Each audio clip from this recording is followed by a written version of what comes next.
Ladies and gentlemen, boys and girls, cats and dogs, whatever else there may be out there, welcome to a StarCraft 2 Heart of the Swarm replay. Today is the 8th of November 2013. If you're joining us from the future, hello. Enjoying your flying cars and things like that. This is a replay that has come through to me, and it was actually from the WCG Canada Finals. It was a best of 5 between these two players, as you can see down at the bottom right hand side here. Personal sponsorship from Asus, or Asus, depending on how you pronounce it. Different people pronounce it different ways, I don't know what's up with that. It is desRow. Of course, a wonderful Canadian Protoss player who has been around the scene for quite a while. Has got a stream over on Twitch that you can jump onto, and he does a lot of coaching as well. You can also find him on Twitter and Facebook, doing a lot of posting on there of things that he is up to, such as his various events that he's going to, he's practicing and all that kind of stuff. So you can always go and have a look at what he is up to over on those particular channels. His opponent up at the top right hand side, another fellow Canadian player here. It is from Complexity. It is Hendralisk, who is a player who has also been around for a little while and is not necessarily one of the... I suppose it's weird. Sometimes you mention Hendralisk and people say, "Ah, yeah, that guy. He's really awesome. I've known about him for ages." And other people will say, "Who's that?" They don't know who Hendralisk is. But both these players, obviously none to be trifled with, not to be underestimated, anything of that kind of sort. Two fantastic players from over there on the hat of America. I think that's what people call it. But anyway, enough about that. Our map, of course, is DF Atlas, aka Dreamforge Atlas. That's the crew who made this map. It was a map that was used in the GSTL 2013 pre-season event. It was a bit of a show match, of course. I'm sure a lot of people remember it was a match between Eve and gosh, I've forgotten the other girl's name. Whoever it was, I can't remember her name. It was an all-girls show match there, which was quite interesting to watch. And then, of course, there were a whole bunch of matches through here on this particular map. But this one is a two-player map, obviously, with very standard sort of setups here. In the main base, it's got a pretty nice amount of... It's like a reasonably nice amount of room in here. Weirdly, the natural feels very cramped up. I haven't actually played on this myself, but just through watching a couple of replays I've seen on this map, it feels a little bit cramped. But one good thing is that you can set up your forge wall is very, very simple to set up. There's always a little bit of space left over so that you can get some units in and out, and of course the scouting probe that you want to have out there. After that, your natural can be taken over on, well, there's two particular signs you can take it. One can be over here, or alternatively, you can take it down on this low ground here. It's very dependent on where your opponent is. And of course, other things, of course, include these ramps that do have the little signs on them, so you know which way the ramp goes, which is pretty funny. But other than that, it's a pretty decent map. I mean, there's no, overabundance of watchtowers, just a single watchtower in the middle that does give you a bit of vision across these little, outcrops that are here to provide a little bit of a funnel. There's various bits of tall grass that are around the place. And as we can see, with the third base, as we said, you need to make a decision whether you take this one here or the opposing one. Of course, for our Zerg players, they're almost always going to take the one that is further away from their opponent. So Hendralisk has taken this third up here at the 12 o'clock position. Other than that, getting some queens out, we do have a few lings that are around and about. No gas, of course, because this is very standard kind of old school Forge Fast expansion play here from desRow. So there is no need to get out that gas as early as you would see it against the Gateway expand. So that is why, if you're wondering, why don't we have any gas or anything like that? That is exactly why. And we can see that Hendralisk is going to be scouting about quite a lot. He wants to find where is that pesky scouting probe that we normally see from the Protoss player at this point, which normally will be hanging around. Probably, you can sometimes see them in little hiding spots in the corners where they want to, get ready to throw down a proxy pylon or something like that to assault a third base or a fourth base or something to that effect, but desRow doesn't actually have it out there at the moment. The only thing that he has out on the map is this single stalker that is going to net a little kill here on that first Ling. It looks like the second Ling is going to try and make his way around the scatter if there is a third base, and desRow does look like he's going to throw down that third base very quickly here. We've got, of course, just a little bit of tech popping out for him as well. The Stargate will go down inside the main base, and Hendralisk has identified that the third base is here, so he'll be able to make a decision as to how he deals with that. Now, the thing about this Forge Fast Expand kind of play with, as we said, you know, normally the Zerg does not take the gas very early. We can see that Hendralisk has now picked it up, but it means that the Zergling speed is not as quick as you would normally see it against the Gateway expansion. So this means that this third base is actually relatively secure, at least for a short time. As soon as Hendralisk identifies that that is there, and it's a pretty quick one as well. I mean, that was like a 7-minute third base expansion. Hendralisk has got to make a decision. All right, what am I going to do about this? Am I going to go ahead with an early assault with some Lings? Am I going to throw a bunch of Lings against the wall or something like that?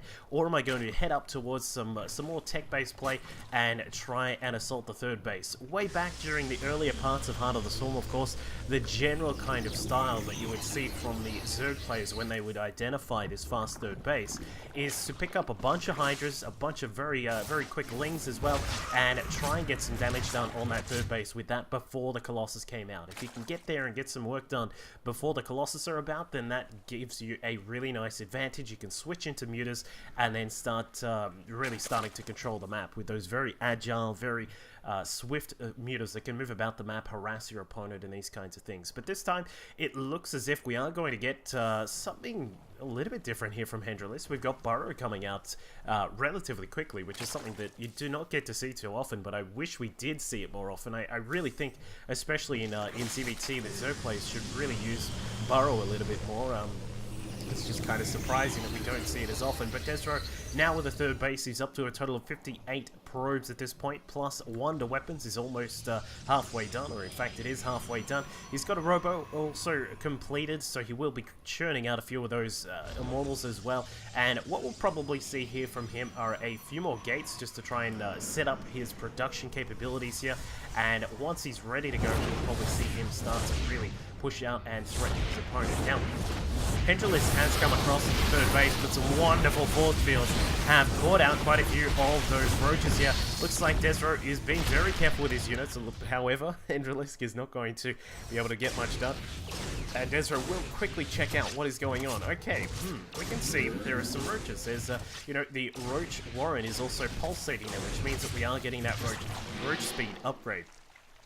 But what he did not, well, possibly didn't get to see was that the lair was also pulsating a little bit here. It does have the Ventral Sacs upgrade on the way, so it looks as if we are going to get some interesting drop play coming out of Hendralisk in this particular game. The third base does have its gas, but actually has no units actually building there, and the burrow may have been spotted. So Hendralisk is possibly the jig is up here for him, because he may have been caught out there with that burrow, because I mean, it's not that often that you see a Zerg player get this burrow so early, so there's only a couple of particular options that this could be for. One is for the sneaky jaws kind of attack with the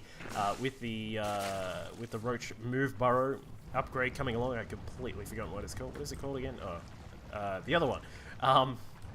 Tunneling claws. Oh my god, that's what it's called.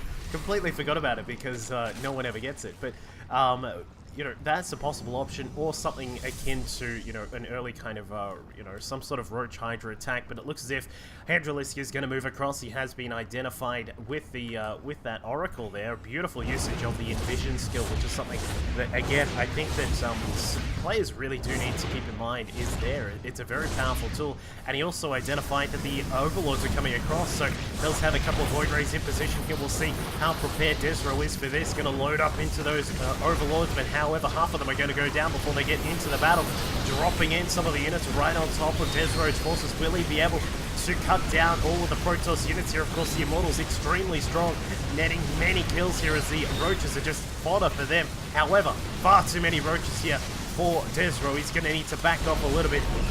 The Void Rays, where are they? They're across to the side, taking down some of these Overlords. I'm not too sure about that. There we go. He'll get them back into the battle.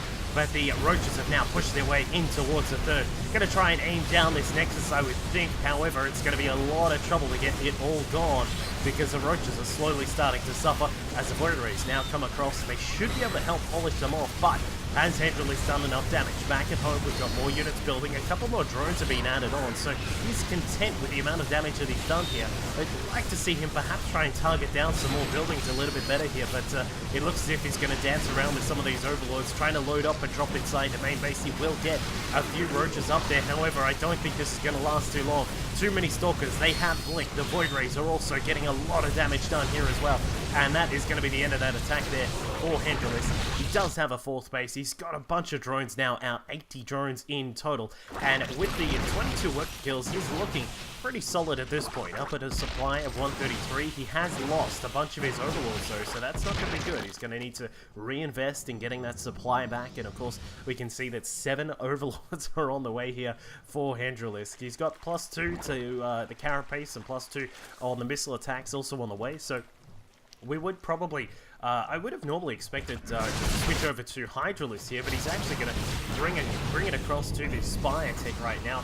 Beautiful envision yet again. Just keeping an eye on where those Roaches are, and also keep in mind that now, if I remember correctly, the patch that's about to come out changes it so that Envision doesn't disappear if the units burrow, but I'm not sure if Hendralisk is actually going to bother burrowing these guys, because it looks as if he's just going to run them away for the time being. But desRow is now pushing up all of his forces. He does have a few gateways back at home. We've got a total of 5 inside the main, and adding on that extra 6, and then a couple more in the third base as well. The third is blocked off by a Zergling that's burrowed in there. However, desRow has been able to get a pylon up down at the back side. We can see the Roaches coming from 2 sides here. A beautiful time warp over here slows these Roaches down, so it's only a small group that desRow is needing to encounter here. However, the Roaches are just all over the place for Hendralisk. Gets a beautiful surround with the Void Rays, and a key component here for desRow. He is just able to smash through all of those units. No real anti-air forces for our Zerg player, and that means that he is going to suffer the wrath of these Void Rays. Some Corruptors will come out, however,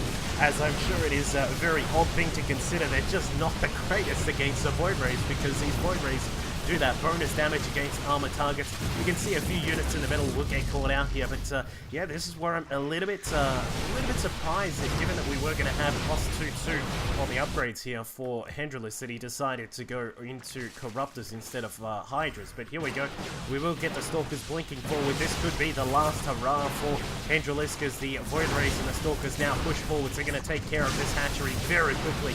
There are more and more Stalkers now coming across, because desRow is able to warp them in and bring them across in the fight very quickly, and Hendralisk is now in a very tough position, as he has lost the fourth, lost the third base as well. We're sitting on a measly count of Roaches, and of course those Corruptors and Zerglings. He's going to bring across some of the drones into the fight. The Corruptors doing what they can to try and dispose of the Void Rays. Looks like they will do a pretty good job. I mean, you know, it's like 15 Corruptors out. That's what it takes to kill all of these Void Rays, but it looks like desRow is going to have the last laugh, blinking under the Corruptors, shooting some of them down as well as some of the drones in an air as well, and that will be a GG from Hendralisk. So really nice game there from desRow. It sort of brings back that old who needs a third base thing for Protoss players. But either way, I'm still a little bit surprised about that switch from Hendralisk. But either way, he gave it his all on this interesting map, and desRow took the win here in this game. If you want to catch the rest of this series, jump over